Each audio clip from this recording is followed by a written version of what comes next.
कांग्रेसी कार्यकर्ताओं से डरो मत कहने वाले राहुल गांधी इन दोनों स्वयं डरे हुए से प्रतीत हो रहे हैं। डर ऐसा है कि रात में उठ कर ट्वीट कर देते हैं।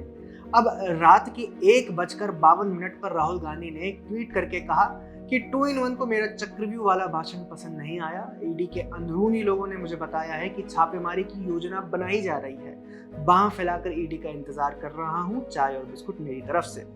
पता नहीं उन्होंने 2-in-1 किसे कहा, पर सवाल उठता है कि किस आधार पर वे ऐसा दावा कर रहे हैं कि उनके भाषण के कारण ईडी से उनके ऊपर कार्रवाई की जाएगी। पूरा देश यह जानता है कि राहुल गांधी और उनकी माता सोनिया गांधी के विरुद्ध ईडी नेशनल हेराल्ड मामले में 2012 से जांच कर रही है। यही नहीं, सोनिया गांधी और राहुल गांधी दोनों 50-50 हजार की निजी मुचलके पर जमानत पर बाहर हैं।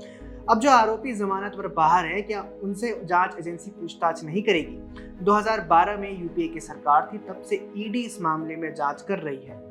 ईडी ने तब से करोड़ों की संपत्ति जब्त भी की है, कई बार रेड की है, कई बार जांच पड़ताल और पूछताछ की है। ऐसे में ये कह देना कि सरकार में बैठे लोग उनके भाषण से नाराज हो गए इसीलिए ईडी भेज रहे हैं, ये राजनीतिक लफाबाजी प्रतीत होती है। राहुल गांधी के राजनीतिक दांव भले ही किसी योजना का हिस्सा हो, पर ऐसी योजना के क्रियान्वयन में राहुल गांधी किसी कॉमेडियन की तरह लगते हैं। एक ऐसे कॉमेडियन जो रोज कोई ना कोई नया शिगूफा फेंकता रहता है। जैसी परिस्थितियां हैं, जो घटनाक्रम है, उसे देखते हुए कुछ भी बोल देते हैं। आगे क्या हो सकता है, पीछे क्या था, इससे उन्हें कोई लेना देना नहीं है। अब उनके ट्वीट को लेकर राजनीति के जानकार कहते हैं कि राहुल गांधी को पता होना चाहिए कि कानूनी प्रश्नों का निपटारा राजनीतिक लफाबाजी से नहीं हो सकता।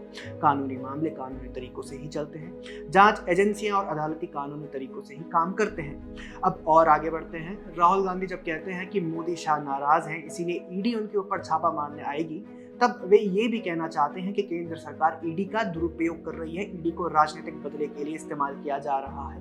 सवाल उठता है कि राहुल गांधी नेता विपक्ष तो बन गए, पर उनका आचरण अभी भी नेता विपक्ष का ना होकर एक कांग्रेसी का लगता है। सवाल यह भी है कि उनका ऐसा राजनीतिक व्यवहार क्यों है? ईडी पर इतना बड़ा आरोप लगा रहे हैं तो उनके पास इन आरोपों के समर्थन में क्या कोई प्रमाण है, क्या कोई तथ्य, कोई आंकड़ा ऐसा है जो ये साबित करे कि राजनीतिक बदले के लिए ईडी का इस्तेमाल केंद्र सरकार कर रही है? ईडी और सीबीआई पर आरोप तो कांग्रेस और इंडी गठबंधन ने पहले भी लगाए थे। कांग्रेस और 14 दूसरी विपक्षी पार्टियां ईडी के विरुद्ध सुप्रीम कोर्ट भी गई थी। कोर्ट ने तब इन आरोपों को खारिज करते हुए कहा था कि नेताओं की गिरफ्तारी, उनसे पूछताछ और उनकी जमानत के लिए अलग गाइडलाइंस नहीं बनाई जा सकती। कोर्ट ने इस याचिका को खारिज करते हुए तब कहा था कि आम आदमी हो या फिर नेता, कानून सबके लिए बराबर है। इसके बाद भी लगता है कि राहुल गांधी ये समझ नहीं पाए हैं कि उनके नाम में गांधी होने से उन्हें कोई विशेष ट्रीटमेंट नहीं मिलेगा, बल्कि जैसे दूसरे आरोपियों के विरुद्ध ईडी कार्रवाई करती है वैसे ही उनके और उनकी माता सोनिया गांधी के विरुद्ध करेगी। सवाल उठता है कि जब राहुल गांधी ईडी पर बदले की कार्रवाई का आरोप लगाते हैं, तब क्या वे भूल जाते हैं कि 31 जनवरी 2023 तक ईडी ने पीएमएलए के अंतर्गत लगभग 5,900 केस दर्ज किए हैं, 1,15,350 करोड़ की संपत्ति जब्त की है, 513 लोगों को गिरफ्तार किया है, 1,142 चार्जशीट फाइल की है। इसका अर्थ यह है कि ईडी बेहतरीन तरीके से अपना काम करती आई है और कर रही है।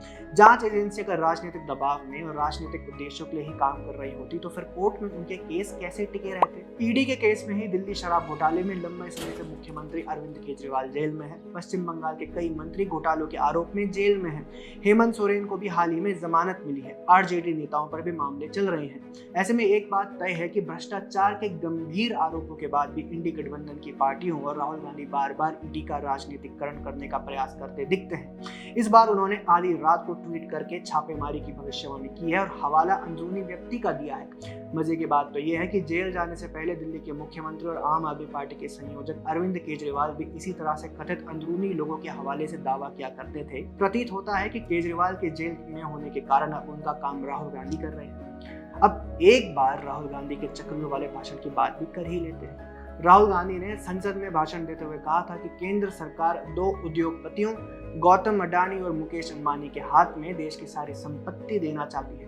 कांग्रेस पार्टी ने इसको लेकर ऐसा जबरदस्त नैरेटिव बनाया जो सब जानते हैं। सोशल मीडिया पर मीम्स बनाए, भाजपा पर जमकर हमला बोला, लेकिन सवाल उठता है कि तथ्यात्मक तौर पर राहुल गांधी की बात सही ठहरती है या नहीं। आइए कुछ आंकड़े देखते हैं। पिछले 10 वर्षों में सिर्फ देश की जीडीपी में ही उछाल नहीं आया है, बल्कि स्टार्टअप्स और यूनिकॉर्न की संख्या में भी बढ़ोतरी हुई है। अगस्त 2024 तक 1,27,000 स्टार्टअप्स का आधिकारिक आंकड़ा है। इसमें से 114 स्टार्टअप यूनिकॉर्न बन चुके हैं। अमेरिका और चीन के बाद भारत में सबसे बड़ा स्टार्टअप का जाल है। मजे की बात तो यह है कि इसके बाद भी राहुल गांधी कहते हैं कि देश की सारी संपत्ति 2 उद्योगपतियों के पास ही जा रही है। राहुल गांधी भूल जाते हैं कि 2014 में देश में सिर्फ 350 स्टार्टअप्स थे और यूनिकॉर्न तो एक भी नहीं था। ऐसे में ये कहना कि सरकार सिर्फ 2 लोगों को देश की संपत्ति दे रही है, ये कल्पना से अधिक कुछ और नहीं है।